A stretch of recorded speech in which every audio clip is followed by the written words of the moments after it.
Partimos. Ah, sí, pues Cristian Cisterna, falta Cristian Cisterna. No, no, no viene. Canceló, tenía una hora.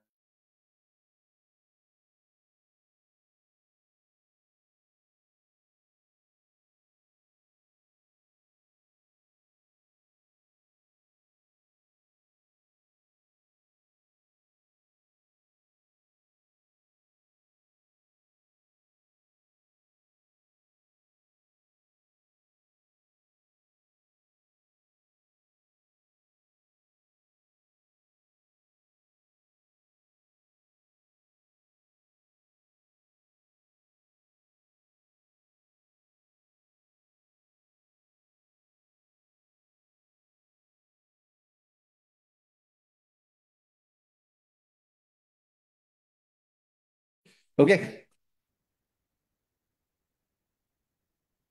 buenos días. ¿Se escucha bien por allá? Bueno, bienvenidos al segundo Encuentro Internacional de Literatura Negra y Fantástica, LINFA 2024, un proyecto organizado por la Corporación Cultural Letras de Chile y financiado por el Fondo Nacional del Fomento del Libro y la Lectura, convocatoria 2024.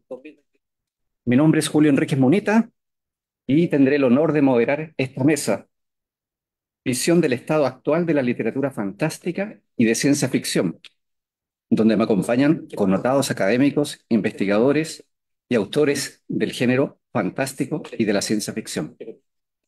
Nota al margen, solamente permitirme decir que soy exalumno de esta facultad y nunca me imaginé que después de, no voy a decir los años, pero son muchísimos, volvería a esta escuela como parte del comité organizador de un encuentro de literatura. Eso, en cierta forma, ya meritaría un relato de carácter fantástico. Para quienes asisten a este evento, nos vamos a organizar de la siguiente manera. Vamos a presentar de manera muy sucinta a los panelistas.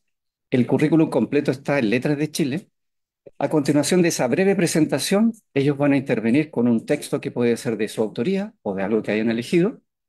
Y después, finalizado esa ronda de presentaciones, lo que vamos a hacer es iniciar una conversación con un par de preguntas. Una conversación muy relajada. Por la hora no vamos a tener vino, pero las aguas ya vienen en camino. Y disfrutar. Vamos a dejar unos breves minutos para algunas preguntas del público, ¿sí? Ya sea de forma virtual o los que están acá. Bien, comenzamos con Sergio Gaut Harma. Él es un escritor y editor argentino. Tiene muchísimas publicaciones, pero me voy a quedar en algunas. El universo de la ciencia ficción, 2006, premio Ignotus. Avatares de un escarabajo pelotero, 2017, premio La máquina que hace ping. El juego del tiempo, 2018, finalista del premio Minotauro. Ha compilado veintenas de antologías, la última de ellas, 2019. Me tocó el placer de conocerlo ayer, es un gran conversador, conocedor del fútbol a nivel mundial y particularmente el chileno, y particularmente hoy día no le vamos a preguntar por algún vaticinio, ¿no? Que viene a las 8 de la tarde. Nos vamos a guardar eso para mantener el ánimo. ¿Vale? Juega Argentina con Chile. Ojalá sea Chile con Argentina, pero vamos a partir con eso. Bueno, Sergio, te cedo la palabra con un breve texto Bueno, para que te puedas presentar. me presento. Sergio, El texto que voy a leer se llama Final y Principio. te presento. Abandoné la cueva en la que me había refugiado después del último diluvio y descendí la cuesta hacia el mar. El mar, la entidad ciega y monstruosa que había tomado por asalto las ciudades luego de que el calentamiento global produjera el derretimiento de los hielos polares. Y yo, por la razón que fuera, iba al encuentro de nuestro verdugo. Las primeras ráfagas anunciaron el huracán silbando entre las ramas. Luego, antes de que pudiera reaccionar, una andanada de granizo se desprendió de una nube de plomo, me golpeó la cabeza y me tumbó sobre el barco. Miles de mariposas negras llegaron impulsadas por el viento para librar una batalla perdida contra los proyectiles de hielo, y eso me evocó el mundo anterior a la catástrofe. Pero no servía de nada pensar en el mundo viejo. Había un futuro por delante y solo era cuestión de adaptarse a las nuevas condiciones. Busqué una vara en la que apoyarme, me incorporé, seguí descendiendo la colina rumbo al mar. No esperaba besos de espuma y plácidas caricias de sal, pero era su voz, sin lugar a duda. Llegué a la nueva playa que se había formado al borde de una suave pendiente y volví a pensar en la utilidad o inutilidad de los seres humanos en la nueva etapa que se avecinaba. Contemplé el caldo espeso que apenas permitía el movimiento de las olas y una vez más llegué a la conclusión de que el mar era una cloaca, pero la decisión estaba tomada. El océano usaría toda la materia orgánica disponible para crear una nueva especie dentro de 100.000 años, dentro de 10 millones de años. Enfrenté una ola un poco más urgente que las anteriores y me dejé llevar a las profundidades.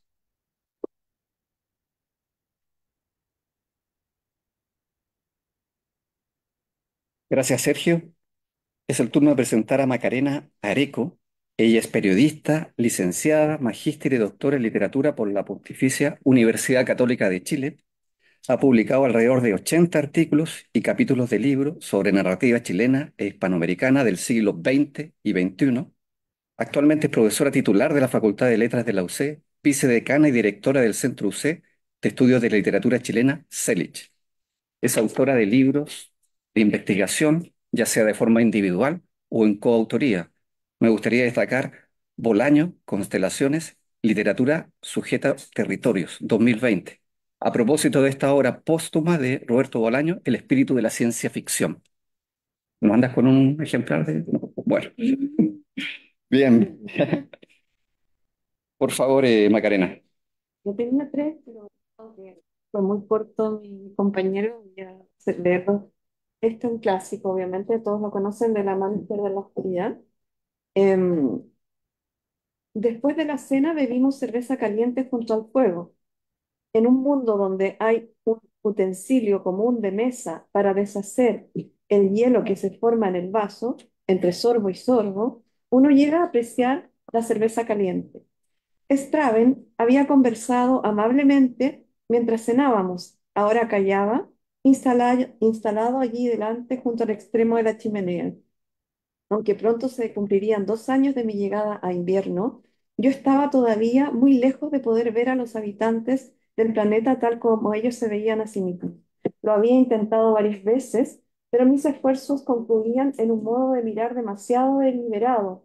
Un Giebeliano me parecía entonces primero un hombre y luego una mujer, y les asignaba así categorías del todo irrelevantes para ellos y para mí fundamentales. De modo que mientras sorbía la ácida cerveza humeante, se me ocurrió que durante la cena la conducta de Straven había sido femenina, todo encanto y tacto y ausencia de sustancia, graciosa y diestra.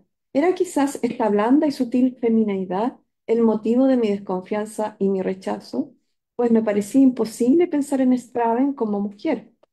Esa presencia oscura, irónica, poderosa a mi lado, a la luz del fuego, y sin embargo, cada vez que lo imaginaba, como hombre, me parecía ver cierta falsedad, cierta impostura, en él o en mi propia actitud hacia él. Eso.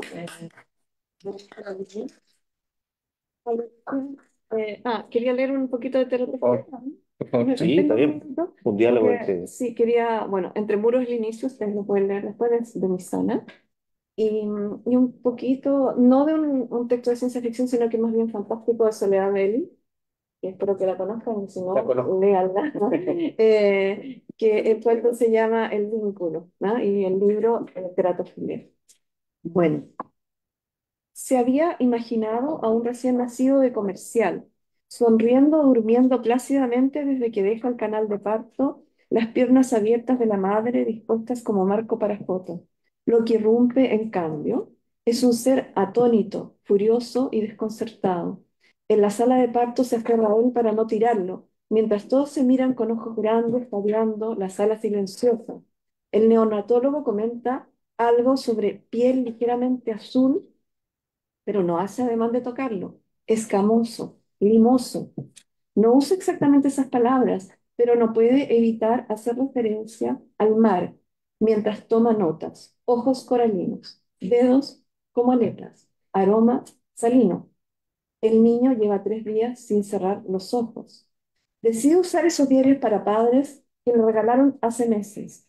Después de un momento, duda, garabatea con letra pequeña y redonda. Cosas que mi hijo hace. Luego, dos encabezados, uno al lado del otro. Normal y no normal. Comillas. Fija la mirada en mis ojos sin pestañear. Hace una cruz en la columna de normal.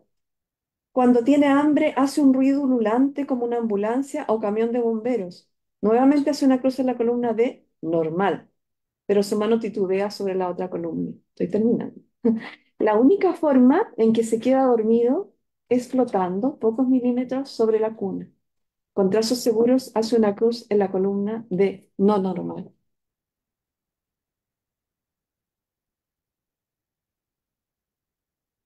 Gracias, Macarena. Es el turno de presentar a Marcelo Novoa. Él es poeta, editor y docente, candidato a doctor en, literatura, la Pontificia Universidad Católica de Valparaíso. Ha sido jurado, director de talleres y gestor cultural.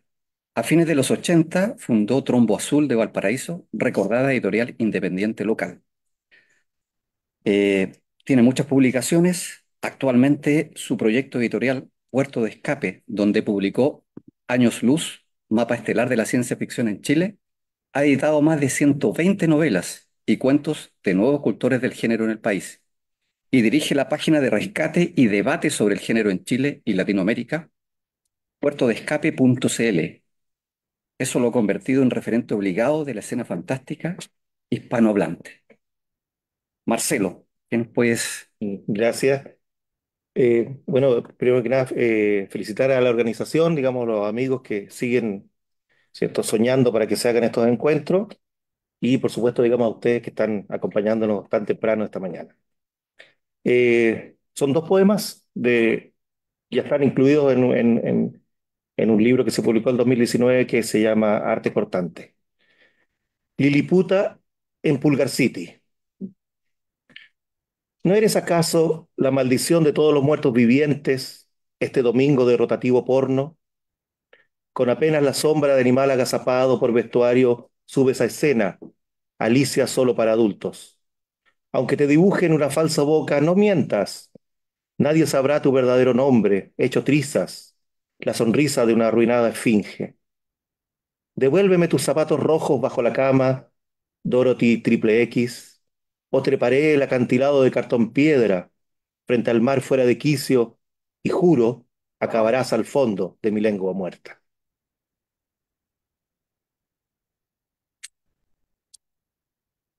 Al mirar dentro, amor, ¿qué alcanzas a ver? Objetos inútiles bien dispuestos sobre el mantel. Pase el que quiere y consulte sus pasos perdidos. Aluvión y bares inundados de náufragos. Espinas felices, por decirlo de algún modo. Alma que me escuchas, aparta el pez herido de la luz del mesón, coloreado a mano por el ángel de la rapacidad. Pues no hallarás quien despida con sábanas blancas el desánimo brutal del marino que azota la puerta de salida. La ventolera suicida desata tus cabos sueltos, puerto odiado. Llama a la nostalgia o irradiación, un pasatiempo para desesperados sin tiempo. Gracias.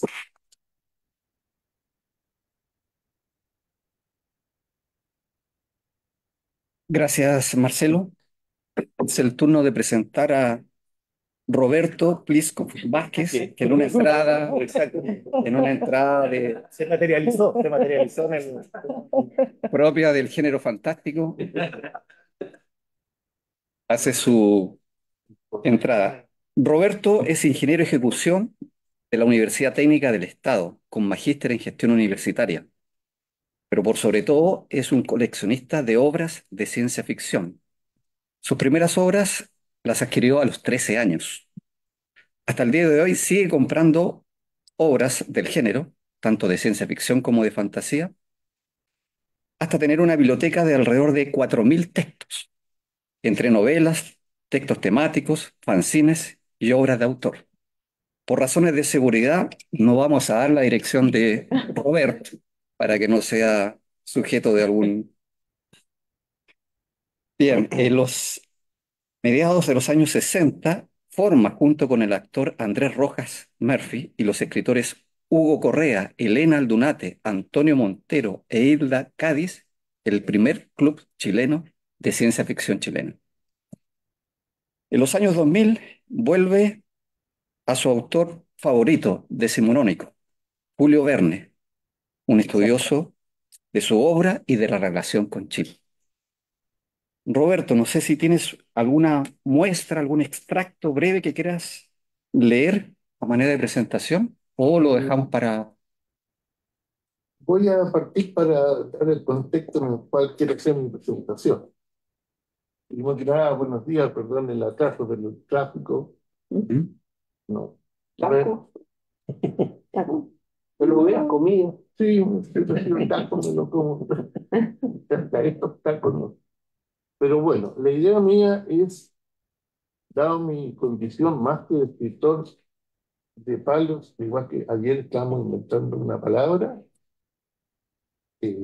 ahora yo quiero inventar una palabra que sería palo ciencia ficcionólogo. En el fondo, colecciono preferentemente la ciencia ficción eh, antes del siglo XX y especialmente la chilena. Y ahí uno viene siempre el espíritu nacionalista, digamos, y Chile tiene una historia que para muchos partía con Hugo Correa, pero la verdad es que la ciencia ficción chilena no con el concepto de ciencia ficción, pero sí con el concepto de uso del futuro para desarrollar el presente, científicamente. Partió con un escritor que fue político, constitucionalista incluso, se llamaba Juan Egaña. El estricto rigor es que él nació en Perú, pero se descendió en Chile cuando tenía 9 años. Y Juan Egaña eh,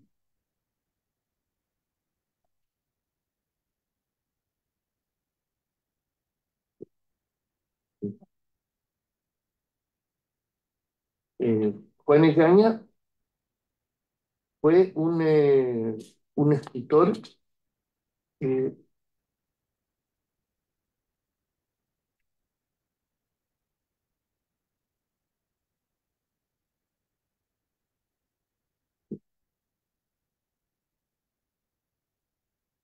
él escribió ah, él escribió el libro sobre comentarios de Chile en 1900, hacia 1828. Y ahí, porque es una conversación entre el maestro y un aprendiz. El maestro le va enseñando sobre todo cómo él quiere que sea el futuro de Chile y a su aprendiz. Y de repente el aprendiz, muy como hombre joven, preocupado del futuro, le dice, ¿cómo cree usted que será el Chile en 50.000 años más? Y evidentemente que evidentemente que en estos tiempos, de un año a otro, no pasaba nada. Estamos hablando así de 1803, 1805.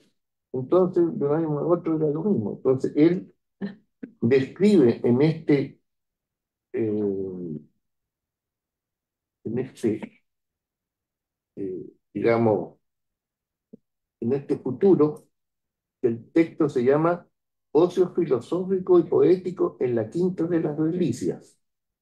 La Quinta de las Delicias era un lugar muy importante, que hoy día se llama Quinta Normal, que está en la zona centro-sur de Santiago. Entonces, ahí es donde se paseaba este maestro y su ayudante y le cuenta cómo iba a ser todo el viaje a la estrella, el viaje al sol, el viaje a los planetas, todos los encantos que iba a tener Chile en el futuro. Eso fue exactamente publicado en Londres en 1829 en idioma español, por suerte, dado que siempre las cosas familiares expresan, el hijo de Juan Egaña, Mariano Egaña, era el embajador de Chile en Londres. Ya estamos hablando de periodo de la independencia. Y después, eh, la paleoficción continúa con un ciudadano que se llama Jorge Klickmann, que en 1892 escribió La ciudad encantada de Chile, un drama patriótico, histórico y fantástico, donde también, a través de una obra de teatro, cuenta su visión del desarrollo del pueblo araucano en una isla que está en un lago, en el lago Yanquí. Y en esa isla entonces se producía todo una modernidad. Roberto, no nos generes más spoiler, no más spoiler, por favor. Entonces, vamos a hacer una ronda de preguntas y justamente te voy a hacer esa pregunta. Lo siguiente. Esto era para sentar de que en Chile en esa época había preocupación por el futuro. Pero ¿qué es lo que yo quiero plantear y plantearlo aquí donde hay gente que en verdad eh, entiende el tema de validar el pasado para proyectar el futuro? Y es sobre el tema de Julio Verne. Es poco conocido la relación que Julio Verne tuvo con nuestro país y cómo él lo menciona en innumerables, en por lo menos 9 obras de las 54 que escribió, son obras que él menciona en Chile y en especialmente eh, hay una que la última vez que se llama Magallanes, que se desarrolla en la isla Navarino, que queda en el canal del Vigo, en la zona sur de Francia. Bien, eso como adelanto, como trailer, ¿no? Muchas gracias. Bueno, y cerramos esta ronda de presentaciones con otra poeta. Un segundo, por favor. Es Marisol Utrera Guerra. Ella es ingeniera en Administración de Empresas y máster en Escritura Creativa en Español de la Universidad de Salamanca. Ella conjuga su amor por la literatura entre la ciencia ficción y la poesía. Su poesía se centra en el ser humano, sus ansias, angustias y devenires dentro de un mundo que se desmorona, lo cual responde a una clara influencia distópica, vertiente de la ciencia ficción de la cual es admiradora y estudiosa, siendo antologada en el Libro de Oro de la Poesía Quinta Región, Valparaíso, 1954 a 2024. Marisol, ¿qué puedes Bueno, ofrecernos? a mí me gusta mucho estar acá presencialmente porque la primera vez fue por Zoom. La sinergia que se da con el contacto presencial es inigualable. Así es que agradezco la presencia porque esto es voluntario y las personas que están acá realmente quieren estar. Y eso lo encuentro súper valorable y muy grato para mi persona. Esto es un micro relato, yo siempre he pensado que menos es más, entonces me gusta mucho el micro relato porque hay que pulirlo, hay que hermosearlo y creo que da cuenta de pensamientos que uno tiene que acotar para irse a la médula. Así que traigo dos cosas muy breves. Este se llama Distopía en clave personal. Siempre me preparé para este momento. Mi absoluta incapacidad doméstica la fui supliendo con el poder de la palabra. Historias antiguas o inventadas, resúmenes irreverentes de libros clásicos, óperas contadas en clave de ironía chistosa, la desmitificación de los héroes.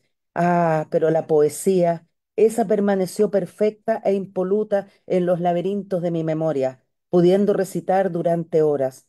Así pasan los días en esta bárbara sociedad nacida después del desastre. Llegan con alimentos sencillos o alguna baratija de la civilización extinta, la colocan a mis pies como una ofrenda, y yo a cambio hablo, hablo y hablo con mi propia construcción del pasado a punto de olvidarse.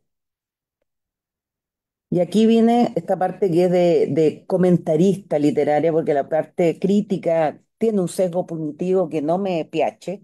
Entonces este decálogo lo hice también en una cosa un poco irónica también, ¿ah?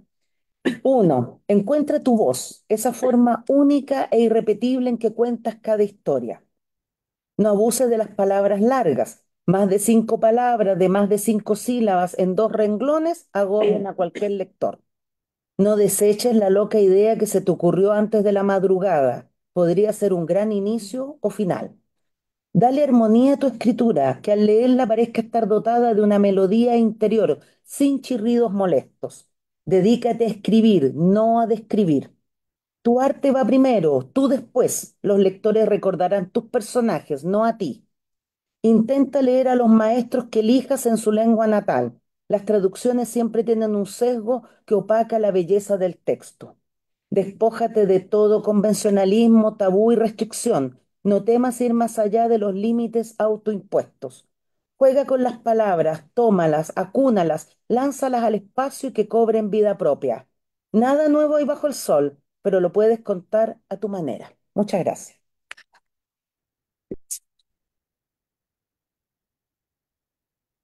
Bueno, gracias por esas presentaciones. ¿Y qué les parece si abrimos la conversación con una pregunta genérica? ¿Sí? Ya estamos en el 2024, en pleno siglo XXI, y la pregunta es la siguiente: ¿cómo han visto evolucionar el género de la fantasía y de la ciencia ficción a lo largo de este siglo?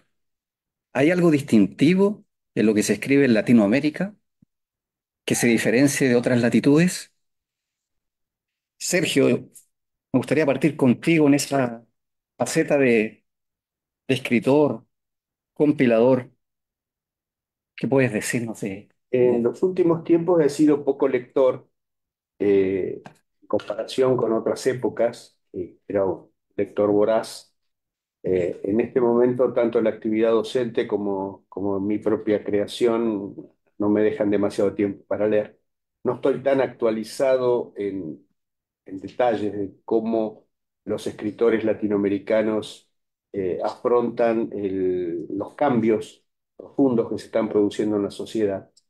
Pero saco una conclusión que sé que no es precipitada, que la ciencia ficción está tomando un sesgo humanista mucho más acentuado a partir del hecho de que la tecnología se ha metido de tal manera en la vida cotidiana que lo importante no es describir la tecnología, sino el efecto de la tecnología sobre los seres humanos. O sea, en una época estábamos preocupados por saber cómo hacía el escritor para llevar su nave a través del hiperespacio a otro sistema solar. Hoy tenemos al Alcubierre explicando que la burbuja del motor de contracción del universo ya es una posibilidad teórica y están trabajando los científicos en eso. O sea que cómo ir ya no es. Antes o después vamos a ir. El asunto es qué va a pasar con nosotros. ¿Qué va a pasar con nosotros sobre este mundo? El cuento breve que leí hace un momento, que es distópico y catastrófico, plantea la posibilidad de que terminemos perdiendo nuestro mundo a partir de nuestra propia desaprensión y nuestro descuido de todos los elementos que deberíamos cuidar. Eh, Eso por un lado, pero por el otro lado, es evidente que el avance tecnológico, independientemente de cómo asusta a mucha gente, la inteligencia artificial, los robots y todas las cosas que se han metido a partir inclusive de este artefacto siniestro que nos cambió la vida absolutamente. Absolutamente nos cambió la vida. Y en los cuentos de ciencia ficción de 1950 de las revistas Más Allá que tiene Roberto, no había teléfonos celulares. No había ni siquiera internet, salvo en una novela de Asimov que se llama El Sol Desnudo, que yo recuerdo algo muy parecido a internet, y en una novela de Lem también hay algo muy parecido a internet. Pero, Perdón, hay una que hace alusión a eso, que es la máquina se detiene. ¿de quién? No me acuerdo en este Ah, momento el autor, pero trata sobre el Lewis. confinamiento ah, y todo se veía con pantallas y bueno, interaccionaban como por internet, igual que en una en el situación de fondo, confinamiento. sí, En la máquina de ¿te acuerdas? Es de principios del siglo Sí, era un XX. ah, inglés. Sí, un inglés, sí. Pero, eh, es conocido, pero no. Sí, sí. bueno, el hecho de que hace Foster, Me dice, ayudó. Foster ahí. Es de Foster, justamente. de Foster, Sí, es de Foster. es que- M. Foster. Principio del siglo XX, ¿no es cierto? Ahí. Sí, El mismo de los personajes resueltos y planos. Esta sí. novela Sí, cortita. exacto. Sí, Cortita y muy muy profética. buena. Sí, muy buena. Bueno, justamente eso que tú planteas, ayer hay un término que podría también como darle un matiz a esto de ciencia Bueno, ficción, ¿no? el matiz que yo le he dado al abordaje a la ciencia ficción, en la que la tecnología pasa a un segundo plano y lo que importa es la conjetura de presente, no ya ni siquiera de futuro. La conjetura de cómo hoy la inteligencia artificial se metió en nuestra vida cotidiana y está influyendo de una manera decisiva. Y ni hablemos mañana. Entonces, preferí englobar la ciencia ficción y la ficción especulativa y ciertas formas de literatura fantástica no clasificable como narrativa conjetural. He trabajado sobre ese término en algunas notas y en algunos prólogos, tratando de darle al tema un sesgo más realista con respecto a lo que hoy se está escribiendo o lo que nos interesa escribir. Lo poco que leo encuentro esa actitud de parte de los escritores. O sea, el qué pasaría si, que ha sido siempre uno de los lemas del género, ahora es más acuciante todavía. El aspecto predictivo de la ciencia ficción, por ejemplo, no podemos predecir el partido de hoy cómo va a salir. No, no tenemos manera. La ciencia ficción no puede ni debe ser predictiva porque no hace falta. O sea, yo tomo mi propio ejemplo. Tengo 76, casi 77 años. Hace 70 que leo ciencia ficción. Y para lo único que me ha servido es para que nada de todo esto me sorprenda demasiado. O sea, estoy preparado para. ¿Y por qué estamos preparados para los que leemos ciencia ficción? Porque aunque no se han acertado con precisión cada uno de los pasos que se han dado en ciencia y tecnología, sí estamos preparados. El primer día que nos sentamos ante una computadora o el primer día que tuvimos un celular en la mano, ya sabíamos qué era eso y sabíamos para dónde vamos. O sea, por lo menos en ese sentido. En otro sentido, no sabemos hacia dónde vamos. Pero esa es otra historia. Excelente. Ese ámbito conjetural que tú planteas, Sergio, en la academia me imagino que tiene que tener alguna sistematización. ¿Cómo has visto eso, Macarena? ¿Dónde es la otra pregunta? Bueno, Bueno, como tú quieras, como quieras. eso que ahora lo lleva vos, que a mí me parece muy Sí. importante, porque, claro, eso de ya la parafernalia futurista puede El ser, no- pero puede no ser también, ¿ah? Y a veces no es algo tecnológico, sino que es una cuestión climática o qué sé yo. Bueno, la academia recién se está metiendo un poco. Yo soy un poco enemiga de las definiciones cerradas, por lo mismo que tú dices, porque va cambiando. Yo he tratado de definir muy abiertamente este tipo de modalidades, digamos, no miméticas, por decirlo de alguna manera, digo que se problematizan cuatro o cinco cuestiones: el tiempo, la subjetividad, el espacio y la tecnología, ¿ah? En distintos niveles, e incluso uno puede pensar en una novela de ciencia ficción, a mi modo de ver, en que no hay tecnología. Por ejemplo, estoy pensando en Plot de Pinedo, que Ah, seguramente sí, la conoce, sí. en que lo único que hay de tecnología es que de repente se encuentran con una caja por ahí que tiene unos botones y que dice on, off, pero no saben de qué se trata, ¿ah? Pero igual está problematizada la tecnología ahí, aunque no haya un gran invento nuevo, ¿ah? Igual está problematizada porque igual uno entiende que ese futuro distópico, ese futuro ya en el fin, digamos, es porque algo pasó con la tecnología. Entonces, a pesar de que no aparece como tema, está dando vuelta. Entonces, eso es lo que yo pienso. Siempre tiene que dar vueltas en la tecnología, aunque no haya un invento ni nada de eso, siempre que tiene que estar dando vueltas la subjetividad. Por ejemplo, en lo que leí, ¿no es cierto?, de Úrsula Le Guin, este tema, por ejemplo, de los géneros, ¿ah? De la heteronormatividad, ¿ah? Tiene que ver con lo subjetivo y los extraterrestres o lo que sea, siempre nos enfrentan con eso, ¿ah? Con alguien que es distinto, a nosotros, ¿no? Bueno, etcétera. Pero respecto a lo otro, rápido, bueno, es difícil comparar la literatura latinoamericana de ciencia ficción o chilena, incluso con la mundial, porque la verdad es que yo no la he leído muy poco. Solo puedo ver una distinción que veo con la china, porque he leído algo de este famoso chino, ¿no es cierto?, de los tres cuerpos, esa trilogía que habrán leído muchos de ustedes, y es mucho más tecnológica, es mucho más como Asimov, ¿ah? Es como Exacto. de los 80, Sí. digamos, por una parte, y es mucho más la China, digo, y es mucho más optimista respecto a la ciencia y a la tecnología. En cambio, yo creo que algo que caracteriza, no toda, ¿ah? Porque la misma Soledad Baylis tiene otras cosas, pero de manera general a la ciencia ficción latinoamericana de los últimos años, digamos del último cuarto de siglo, es una cierta negatividad frente a la tecnología. ¿Ah? Hay casos en que eso no ocurre, pero en la mayoría, en la gran mayoría, ocurre. A veces da la impresión de que la tecnología fuera algo súper excitante, como en Baradit, pero siempre es terrible, siempre termina siendo esclavista si uno la analiza. Excepto quizás en Soledad, y ustedes me dirán a lo mejor algún ejemplo, ¿ah? Pero en general ocurre eso. Y en cambio en la China veo como lo contrario. Aunque yo no pienso en esta distinción que siempre se hace dura, blanda, a mí me parece que no, nunca la he creído, porque yo digo, las crónicas marcianas de ciencia ficción dura.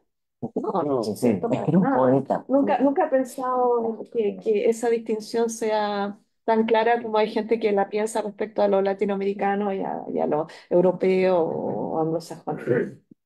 Con esto termino porque tú habías preguntado eso. Y otro fenómeno que me parece muy importante es que ya más de campo, campo cultural, campo literario, es que cada vez en Latinoamérica están escribiendo más escritores, no de ciencia ficción, están escribiendo ciencia ficción. Y eso me parece muy importante porque permite que salgamos de este club que a veces es como muy cerrado, ¿no es cierto? Y hay muchos ejemplos, bueno, el mismo Entre Muros, que lo recomiendo mucho, él no es un escritor de ciencia ficción, pero esta es una novela distópica muy buena.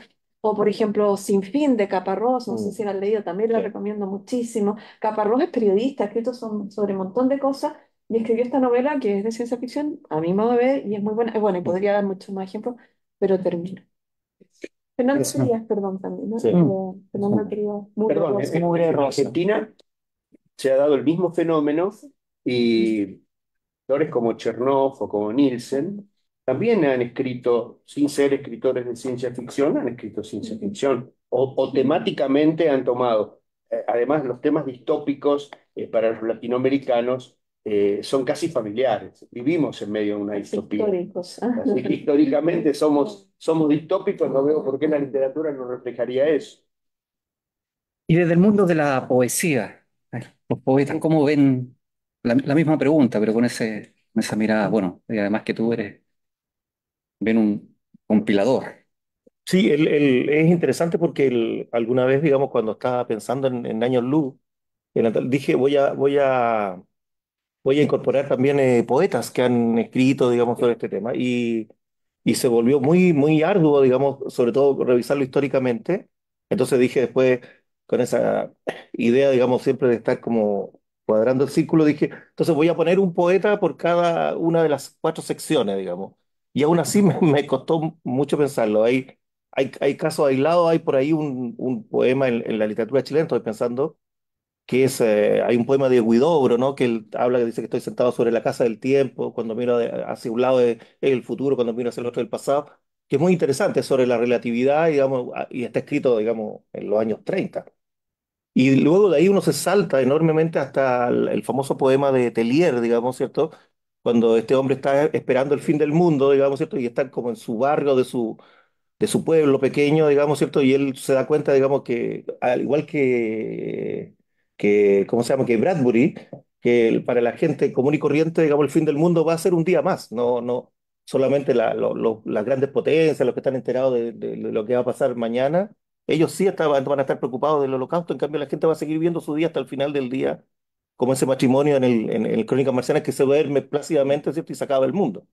Y él habla de eso, de que dos gorriones van a seguir picoteando y peleándose en el patio por una semilla, digamos, y él va a estar pensando, digamos, los amigos que jugaron a la pelota, etcétera. Entonces, Y de ahí se volvía bastante más difícil encontrar, digamos, porque justamente lo mismo que estábamos hablando, la ciencia ficción en la poesía, yo diría de los años 80 en adelante, cobró como se incorporó ya de manera muy natural, digamos, por ejemplo, en mi generación en adelante, porque nosotros comerciábamos con la ciencia ficción ya de una manera mucho más natural, digamos. Recuerdo en mi generación, por ejemplo, está Víctor Hugo Díaz, que tiene un libro que se llama Doble Vida, que es un libro de poesía muy interesante y parte con un texto que no tiene ningún epígrafe, nada, pero todos lo entendemos, ¿no? Cuando dice David Binzer era un hombre cansado, ¿cierto? Que se había perdido, y entonces uno inmediatamente sabe, digamos, que está hablando de una de las series clásicas, digamos, de ciencia ficción de los años 60-70, Los Invasores. Y está ya puesto en clave política, ¿no? Sobre la dictadura y sobre esta vida, digamos, y de ahí en adelante, ¿no? A mí me impactó profundamente Blade Runner, ¿no? Y yo nunca más pude ver, tal como dices, Sergio, digamos, ya nunca pude pensar en el futuro de otra manera, digamos. Para mí el futuro ya estaba ahí, digamos, ¿cierto? Ha envejecido más tristemente, digamos. Yo sigo esperando, digamos, ¿cierto? Las naves voladoras y esa lluvia constante, digamos, me entristece mucho cierto, soleado mundo, digamos, que estamos viviendo, ¿cierto? Y que no haya mutantes, ni radioactividad, ni nada de eso, digamos, todavía. Exacto, claro, está escondido, no, ¿cierto? No lo sabemos de la misma manera.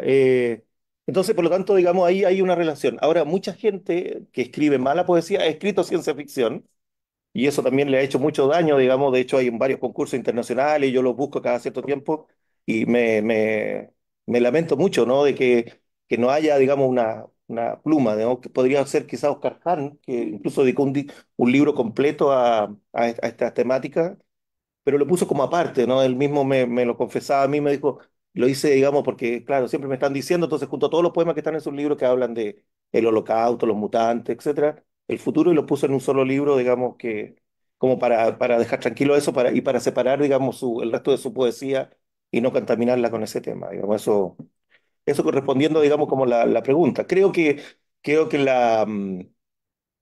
la mejor poesía se infiltró dentro de los escritores de ciencia ficción. Creo que, por ejemplo, a partir, digamos, yo diría de los años 80-90, digamos, hay muchos autores que se están arriesgando más, ¿cierto? Eso que era justamente como lo decía bien Macarena, digamos, esta cosa, digamos, de que, por ejemplo, hay libros completos de Bradbury que no tienen una sola metáfora, digamos, que para mí es alarmante, ¿no? Es como, ¿cómo poder hacerlo? ¿Cómo alguien lo hizo? Digamos, ¿no? Que es, por ejemplo, el guijarro el guijarro en el cielo, algo así, que no tiene una sola metáfora, es impresionante cómo lo logró, digamos, es tan difícil hacer eso como lo otro, digamos, hacer malas metáforas. Pero en cambio, por ejemplo, Bradbury es un surtidor de imágenes, de metáforas, ¿cierto? Y de ahí en adelante piensa en Selznick y después piensa, digamos, uno de mis autores favoritos, Delany, que también está más considerado como poeta en Estados Unidos que como escritor de ciencia ficción. Y así, digamos, hasta llegar ahora, digamos, ¿no? Hay esta poesía dura que está en el mismo William Gibson, digamos, que es capaz de inventar estas metáforas preciosas, digamos, ¿cierto? Sobre esta modernidad como agonizante. Y yo creo que ahí está, digamos, ese punto.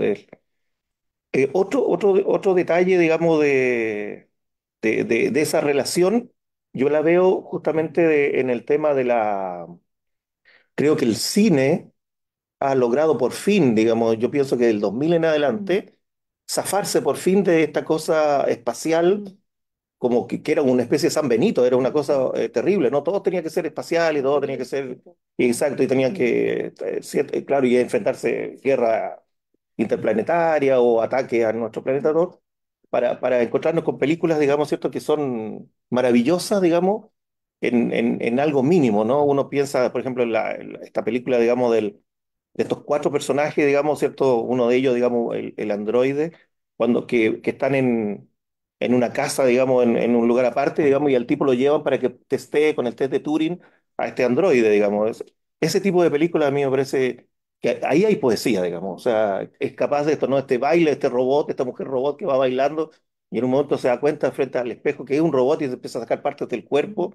A mí me parece que es mucho más poético que más toda esa palabrería, digamos, de las películas norteamericanas, de los Transformers y todas esas cosas que creo, digamos, que le han hecho un daño tremendo, digamos, a que pudiera seguir avanzando esto. Creo que hay muchos directores nuevos que han tomado esto y lo han llevado a lugares muy interesantes, muy lejanos de esto, casi usando como una anécdota, muy bien como decían ustedes, el tema, ya, incluso de lo espacial, ¿no?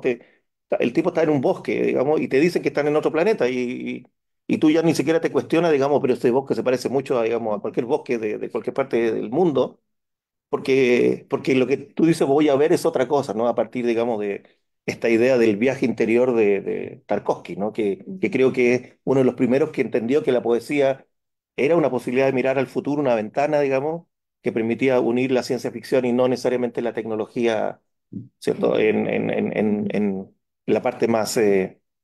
Ahora, y me recordó, digamos, hace un par de años cuando tuve un encuentro acá, el detalle final que justamente esto de la ciencia ficción positiva, digamos, o Joss, cuando estuvo acá, el escritor cubano, dijo justamente toda la literatura cubana que había dependido mucho de la soviética, ¿no? Era toda exitosa, ¿no?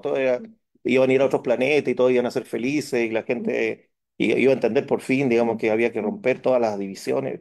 Y claro, y obviamente, digamos, ¿cierto? Eso fue en los años 70, en los años 90, digamos, ¿cierto?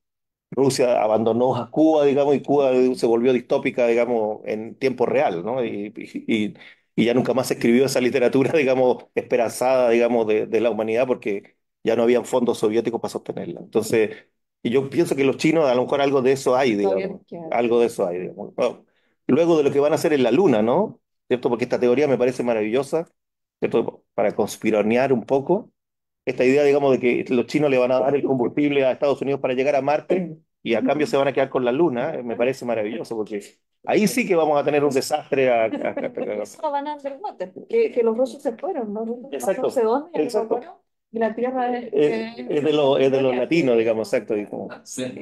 claro. Gracias, Marcelo. Mm. Y siguiendo en esa línea poética, pero con Marisol, ¿cuál es tu prisma Mira, acerca de estas yo veo dos preguntas? vertientes que se cruzan con la poesía en en esta visión actual.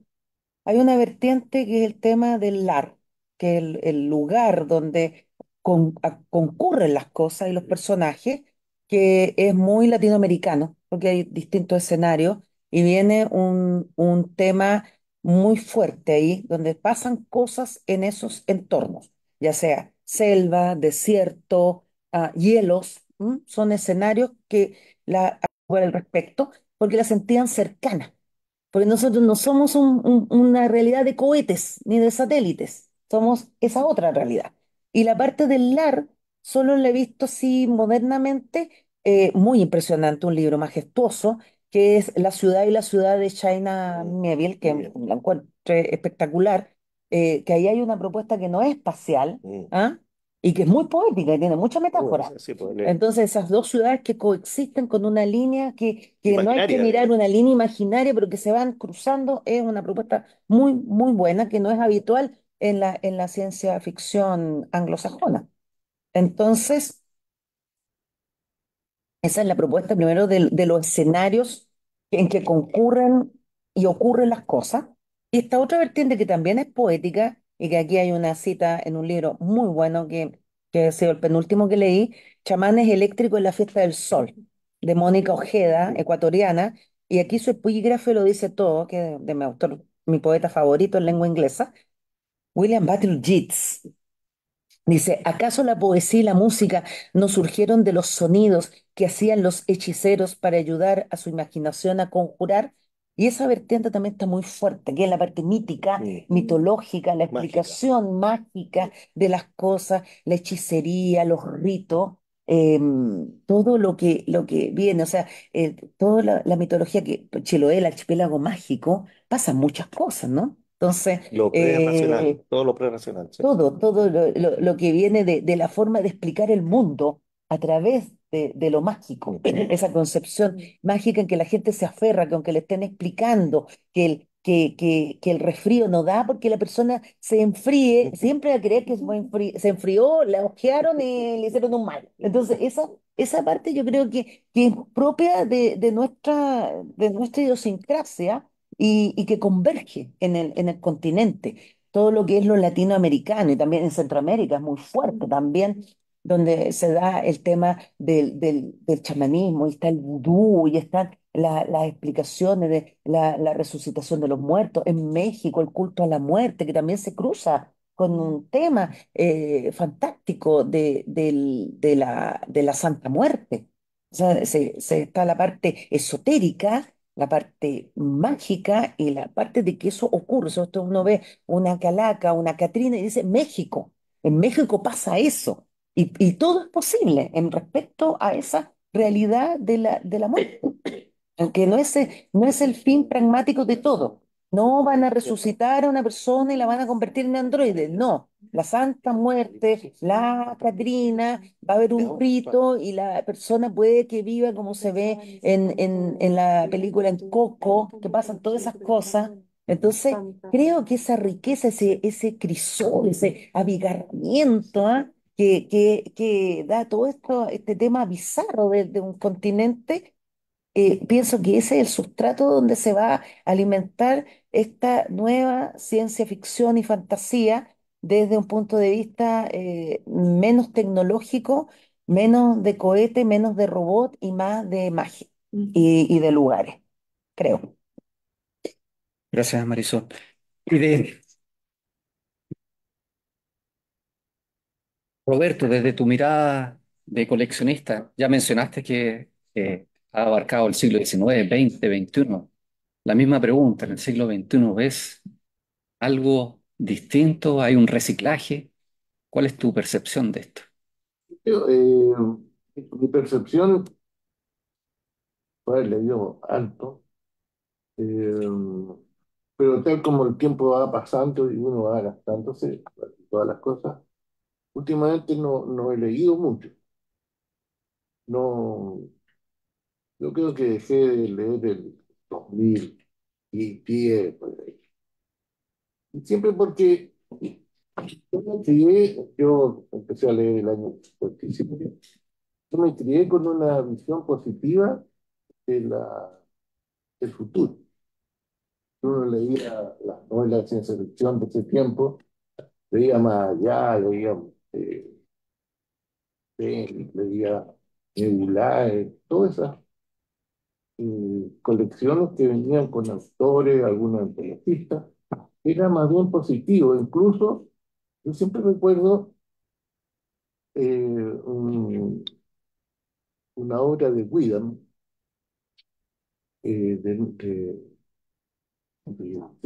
de Nebulae, con Widam, en la cual él estaba perdiendo una lucha contra el imperio.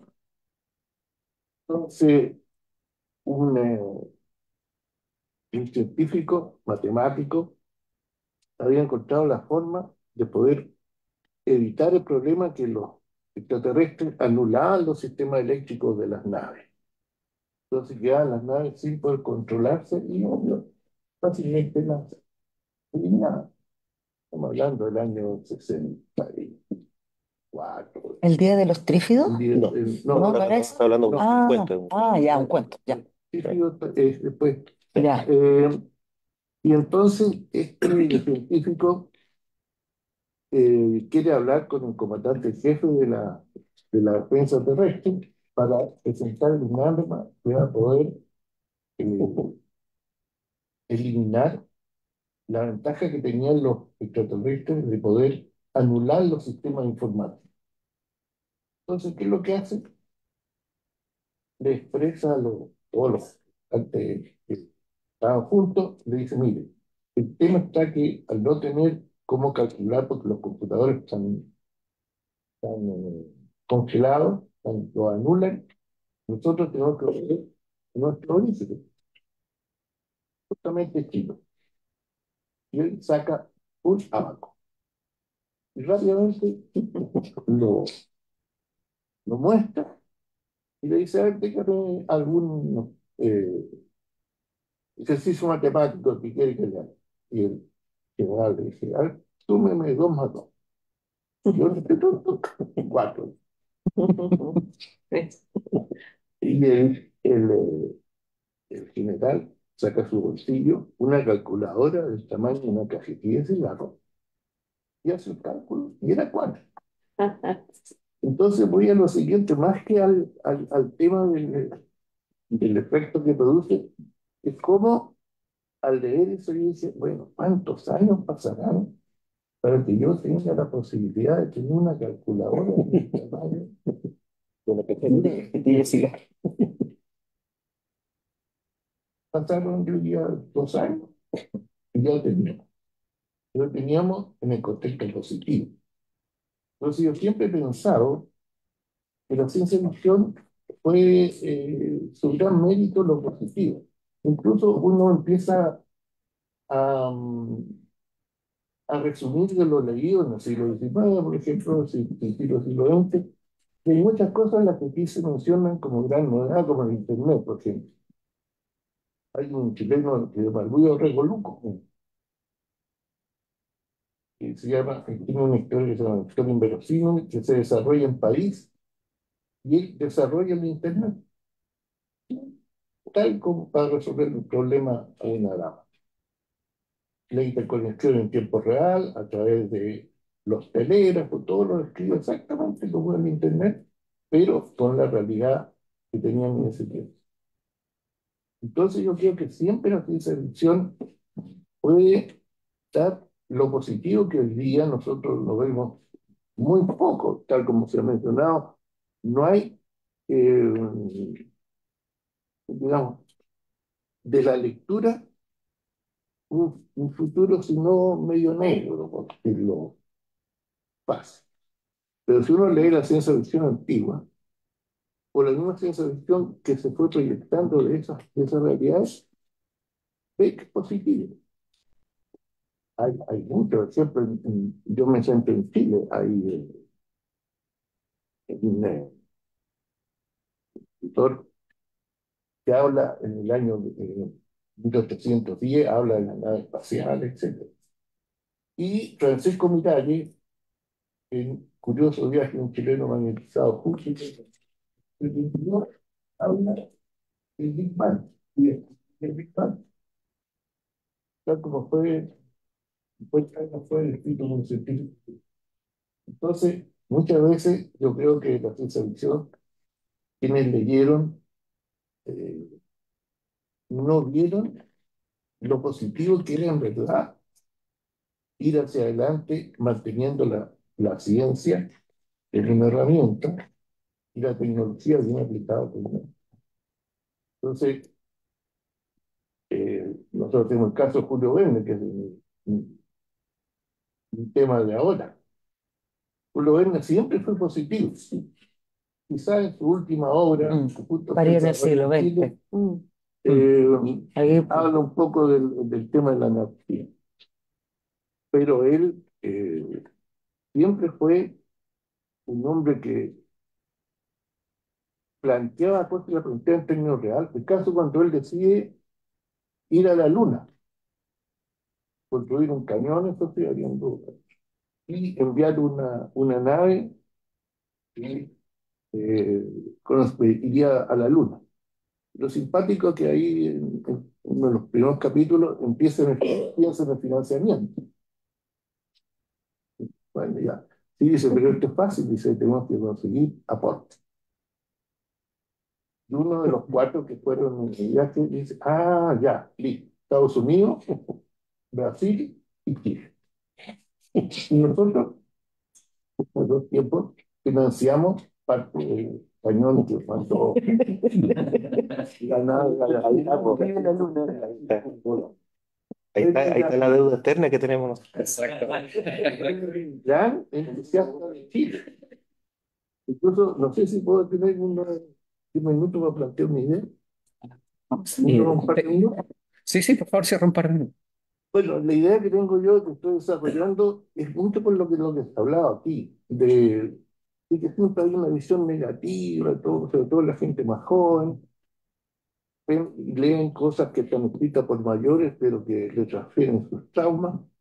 Eh, Quiero hacer un concurso para bautizar una de las 12.000 islas que quedan sin nombre todavía en Chile, Chile tiene 24.000 islas más o menos.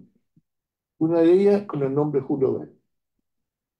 Y en ese contexto de nombrar esta isla por Julio Verne, hacer un concurso en el cual, a través de la lectura de las obras de Verne, que uno diría, por lo menos el día que yo voy a hacer una lista, la gente joven era, pero tomando como la idea de Verne, eh, desarrollamos un tema que sería Chile, o Julio Verne Chile, o Chile Julio Verne.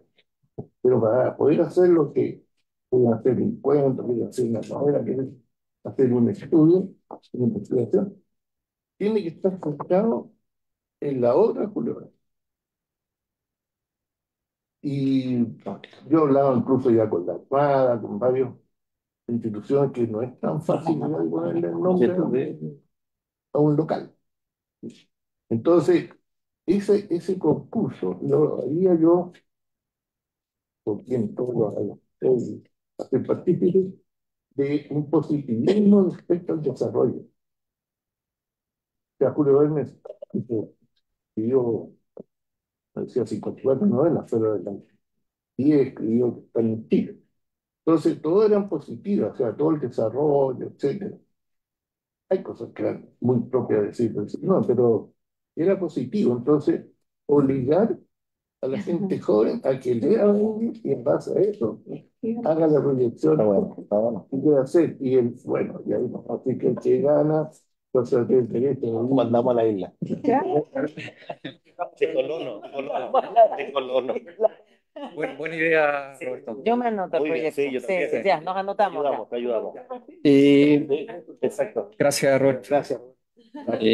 Volviendo a nuestra mesa, ¿no? Esto se llama literatura fantástica y de ciencia ficción, ¿sí? Marisol ya habló de esta hibridez, ¿no? Con lo chamánico, con lo religioso. Úrsula K. Le Guin se maneja en ambos géneros, ¿sí? ¿Podemos hablar de una fusión de estos géneros? ¿Apunta Perdón, las a tendencias? propósito de lo que se había comentado, creo que fue Marcelo, de la obra de Tarkovsky. En particular, a mí me resultó muy interesante el tema de la división que existió entre la película Stalker y la obra de los hermanos Strugatsky. La obra de los hermanos Strugatsky es absolutamente materialista, describe una zona física en la que ocurren fenómenos nómalos, digamos, no fácilmente comprensibles para los seres humanos, y Tarkovsky tomó de eso un pequeño detalle y creó una zona mística. Entonces, ¿cómo es posible que la misma zona, casi, digamos, invisible para los seres humanos, salvo por el hecho de que es una zona, y ahí tenemos además otro elemento propio, tanto de la literatura fantástica como la de ciencia ficción, delimitar un determinado espacio para aplicarle tal vez leyes distintas de las que rigen en nuestro mundo? En este caso particular, inclusive los hermanos Strugatsky estuvieron muy disconformes con la visión de Tarkovsky. He leído cartas de ellos diciendo de que renegaban de la película, que nada que ver nosotros con la película. Y por otra parte, Tarkovsky es perfectamente coherente con toda su obra, con el sacrificio, con el espejo. O sea, hay una facilidad para justamente que esos dos planos se interpenetren. Y no es el único caso. O sea, me he encontrado con muchos casos donde la posibilidad de la explicación espiritual o metafísica, irracional inclusive de un fenómeno, choca, o a veces no choca, sino que se fusiona con la posibilidad de la interpretación material, lógica. Cuando se habló del tema de los contactos de los seres humanos con seres extraterrestres, yo tengo muy presente ahora la obra de Lem, de Stanislav Lem. Justamente estoy leyendo la biografía de Lem. Ya leí. ¿Sí? Está buena, sí. Y hay se particulariza mucho en el tema del no contacto. O sea, que el ser humano no está en condiciones de poder establecer puentes con una forma de vida que tiene características no humanoides, no racionales, ni siquiera emocionales o espirituales. O sea, no hay puentes, tanto en Solaris como en Fiasco, Fiasco especialmente, que creo que es una novela. En Fiasco es absolutamente imposible establecer contacto a pesar de que los seres están ahí. Yo creo que esa es una nueva frontera de la ciencia ficción, de la literatura conjetural, o sea, conjeturar, que ya no, cuando se hablaba de 50.000 años en el pasado, que parecía una cifra inimaginable, pero tampoco se podían imaginar los cambios que se iban a producir en 100. Sí podemos pensar, un poco como Coban Smith, en la posibilidad de un mundo distinto dentro de 8.000 años, pues en el año 10.000. O sea, ya solamente con eso de pensar, si estamos cambiando a razón de 5 años, prácticamente nuestro planeta se da vuelta como un guante, cada 5 años y cada vez más rápido, lo que puede llegar a pasar en 100 o, o en, o en 1.000 años. O sea, la aceleración, es cierto lo que dice Roberto, sería deseable que pudiéramos ser positivos y ver la ciencia con otros ojos, unos ojos más positivistas, como era Verne, ¿no? Pero la realidad, justamente la realidad en una literatura como la literatura especulativa, no nos dice eso. Nos dice que vamos a tener que luchar para poder imponer formas racionales de enfrentar la tecnología, todo nuestro esfuerzo y partiendo de la base de que no es positivo, no es positiva para el ser humano. O sea, vamos a tener que luchar para que sea positiva, pero no es que per se la tecnología va a ser positiva. Gracias, Roberto. ¿Alguna mirada adicional sobre esa función de género a propósito de la poesía que se... Yo, más que la poesía, por ejemplo, yo siento que ya en alguna medida se dio, digamos, de los escritores en el mundo, digamos, ¿cierto? Se saltaron ya de esta barrera comercial o industrial, digamos, ¿cierto? De que estaban dentro de un género y publicaban en editoriales de género para lectores, digamos, del fandom o del nicho.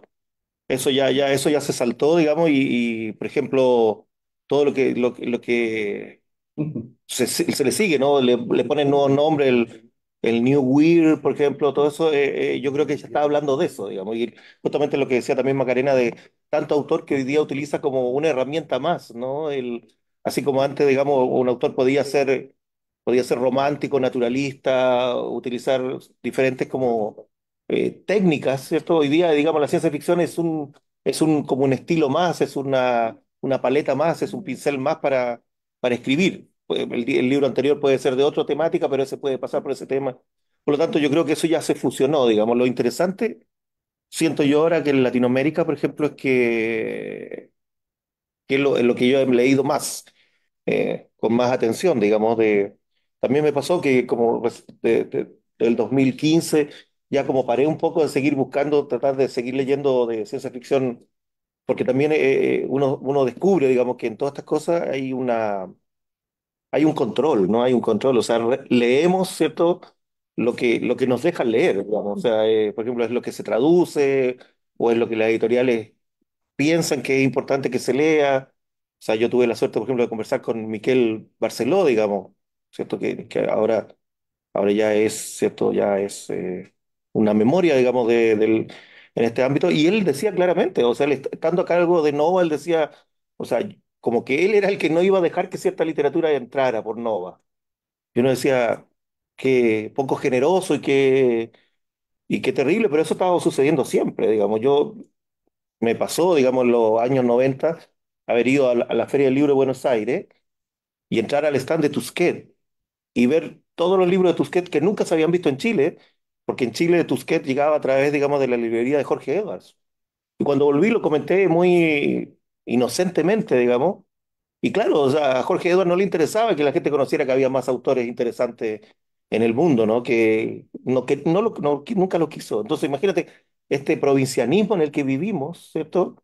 Que es terrible, ¿no? Que la información nos llega a goteo o nos llega sesgada o el fake news es más importante, ¿no? Yo trabajo en un liceo y nuestros alumnos son batallas campales para tratar, digamos, de que descrean de eso que están viendo, ¿no? Ellos lo leen y dicen, pero profe, si está aquí, está en internet, o sea, es como, esa es su Biblia, así como para nosotros puede haber sido cualquier otra cosa, y está aquí, así como, aquí dice que le pegaron la cabeza de un perro a una señora, digamos, entonces, y uno le explica, le dice, científicamente la sangre de los humanos con la sangre de los perros no es compatible.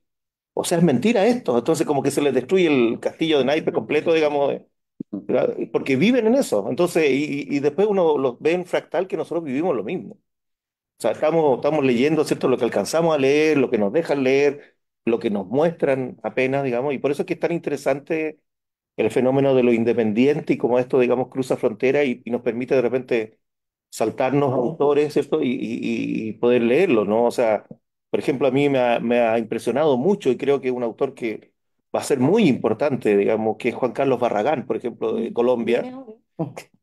Y él, por ejemplo, a mí me parece, digamos, nosotros no le tomamos el peso específico, pero él, por ejemplo, el tipo es un adelantado. O sea, él, toda esta temática que estamos hablando, ¿cierto? De la URSS Caleín, él ya lo llevó un paso adelante, digamos, él ya asume de que hay una mutancia absoluta, digamos, y esta mutancia se apoderó en su cuerpo, al estilo Cronenberg, pero desde Latinoamérica, él la está viendo, digamos, con las relaciones afectivas, con incluso las relaciones laborales, cuando la gente se transforma los cuerpos para ir a trabajar todo eso, y eso a mí me parece que el tipo está dando la clave, como una tecla de, no es el único, no es solo ese tema, ¿cierto? No es una especie de líder de nada, digamos.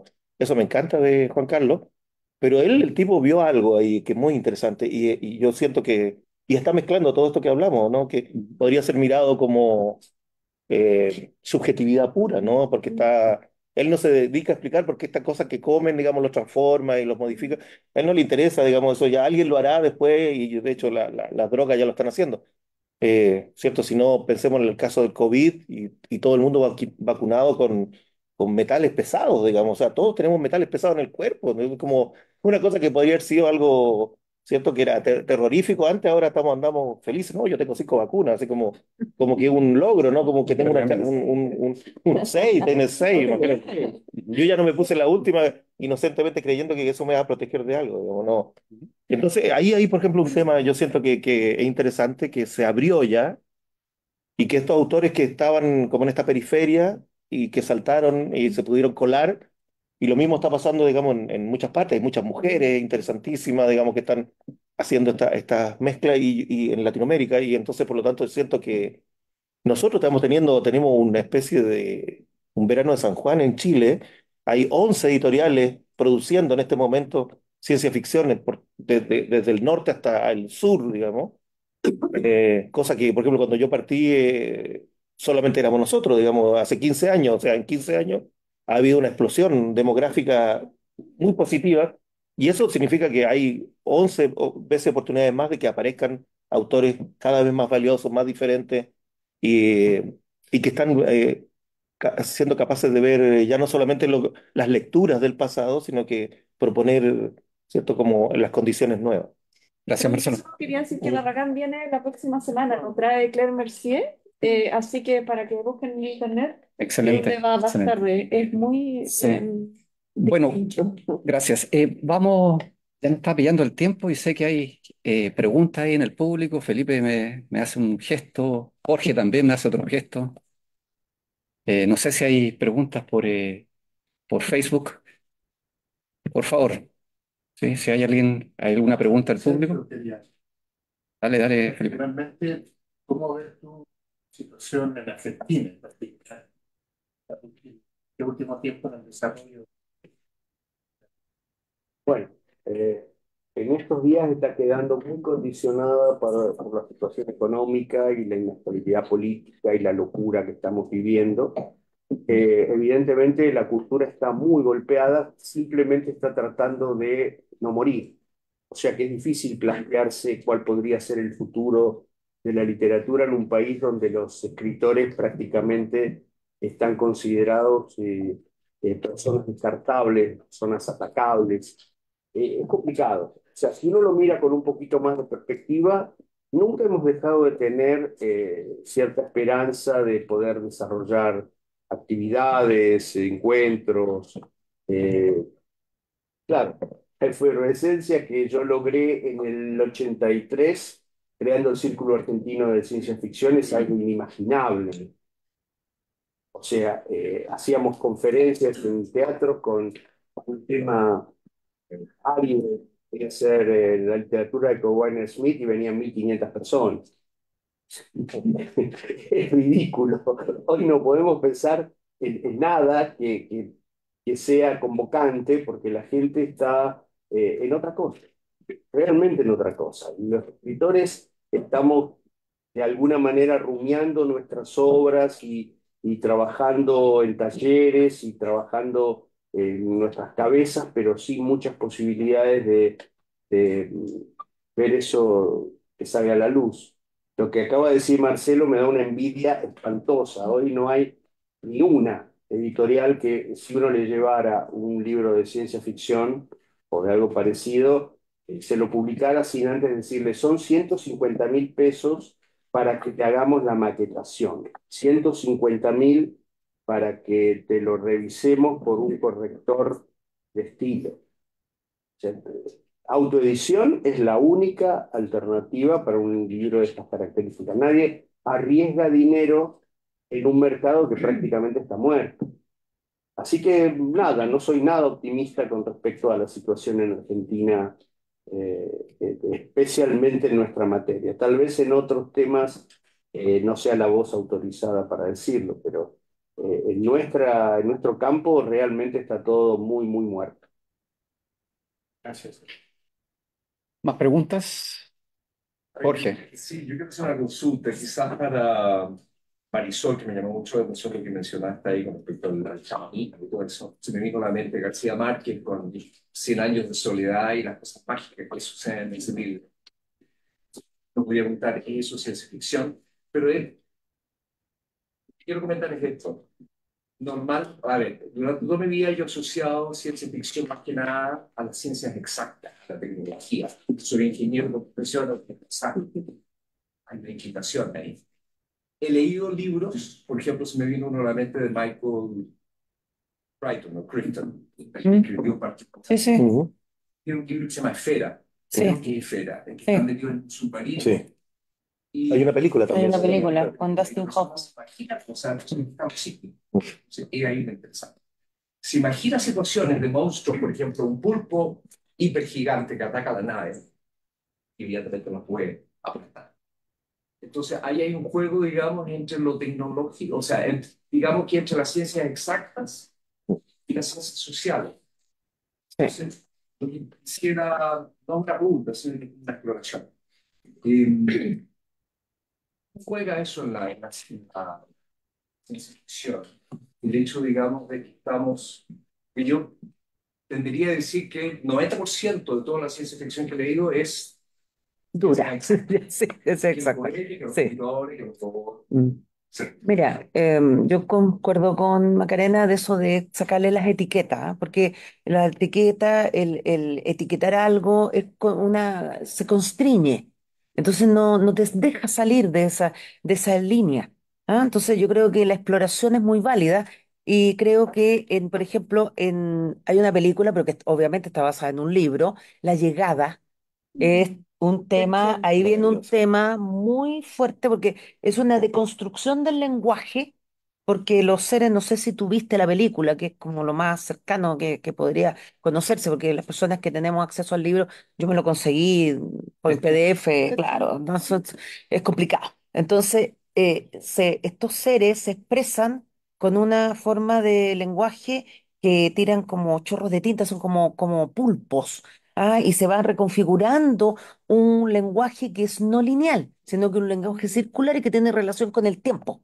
Entonces la protagonista está viviendo en un tiempo, es una lingüista, lo cual es muy novedoso que una lingüista sea protagonista, que la convocan a ella, a esta exploración para lograr acercarse a estos seres y ahí para siempre para lograr tener el contacto. Porque el deber ser de otra civilización, claro, es tener el contacto, no es el no contacto, es el sí contacto. Entonces, nunca en contacto, siempre Sí. contacto. Entonces, ella logra dimensionar, logra comunicarse, logra llegar a esta nueva dimensionalidad del lenguaje. Y ahí nos vamos a Chomsky, de que el lenguaje crea realidades, ¿ya? La parte de la lingüística. Tú no puedes pensar en lo que no puedes nombrar, pero este lenguaje no era nombrativo, era un lenguaje figurativo.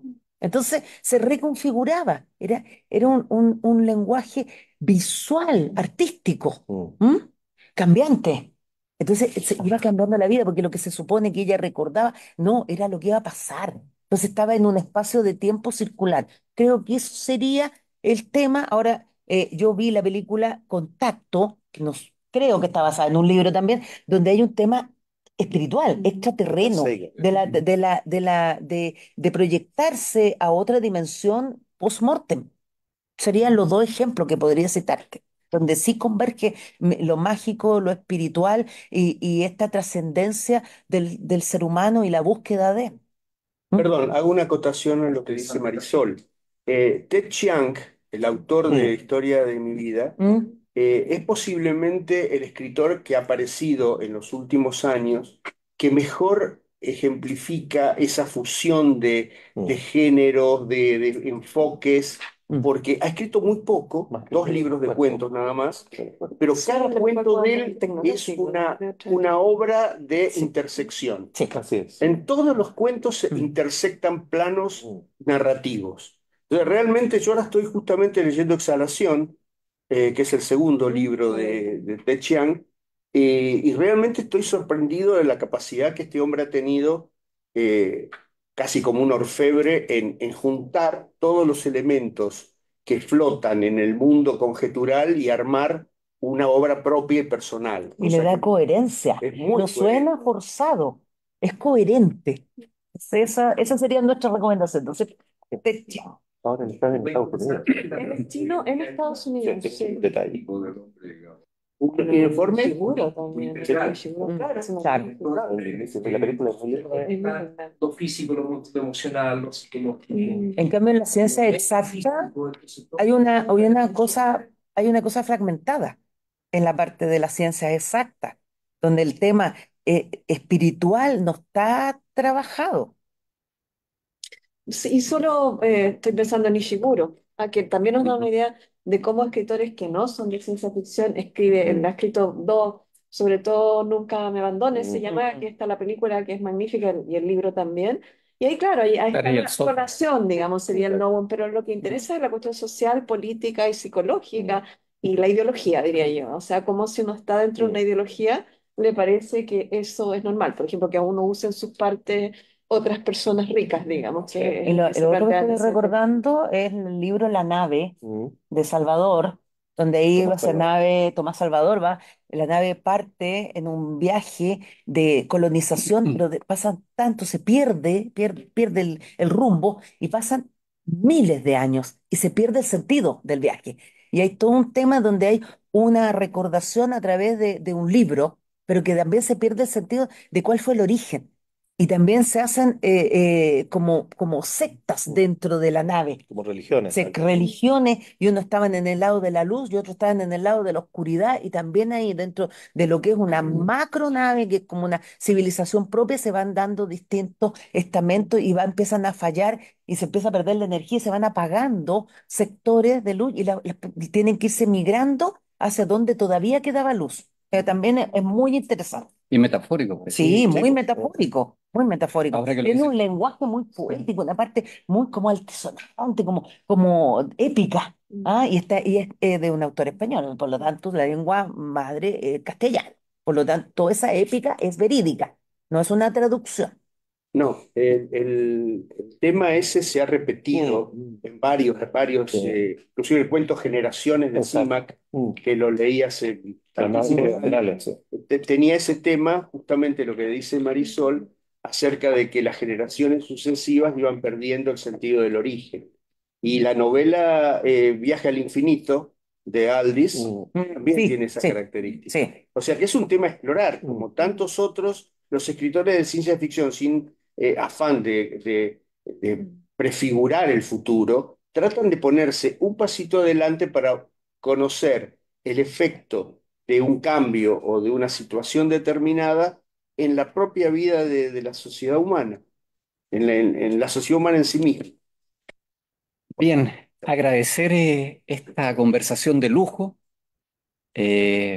Muchas gracias a los invitados, Roberto, Sergio, Karina, Marcelo, Marisol. Excelente, eso es un punto para mí, ahora el nombre. Lo lograste al final. Bueno, invitarlos a continuar disfrutando de esta jornada. A las 11 tenemos, perdón, a las 12 tenemos una lectura de literatura negra, así que también ahí hay un complemento, no hablamos porque, pero también está presente eso. Invitar a nuestros espectadores, los que nos siguen por Facebook Live, también a consultar las biografías de nuestros panelistas para encontrar más información, coordenadas de contacto y a seguir difundiendo esto. Ujú. Así que más que agradecido Gracias. que han invitado. Muchas gracias.